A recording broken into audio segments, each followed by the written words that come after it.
नमस्कार दर्शक बंधु सुना और रूपा दर को नहीं एवं आसला एक बड़ खबर।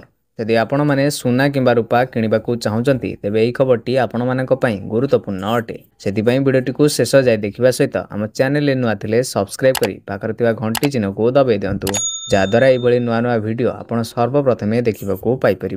तेज चलतु डेरी नक भिडियोटी को स्टार्ट करवा। पुणी झटका देला सुना दर। आंतर्जातीय स्तर में सुनार दर वृद्धि पाउथिबारु एहार प्रभाव भारतीय बजार में अनुभूत होउछि। आगकू मध्य ए दर चढ़ा रहिबो बोली स्पष्ट करिसेंती एक्सपर्ट।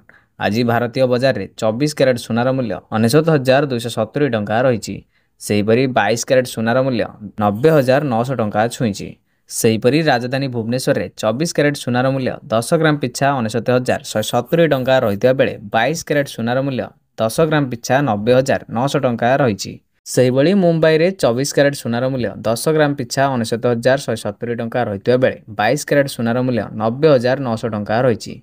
नुआदिल्ली रे 24 कैरेट सुनार मूल्य 10 ग्राम पिछा 99,320 टंका रही बेले 22 कैरेट सुनार मूल्य 10 ग्राम पिछा 91,050 टंका रही। दक्षिण भारतर प्रमुख सहर चेन्नई रे 24 कैरेट सुनार मूल्य 10 ग्राम पिछा 99,170 टंका रही बेले 22 कैरेट सुनार मूल्य 10 ग्राम पिछा 90,900 टंका रही।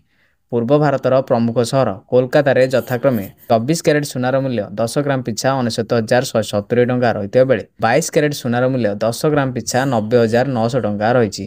अन्यपटे रूपा मूल्य किलो पिछा 1,02,000 टंका होईछि।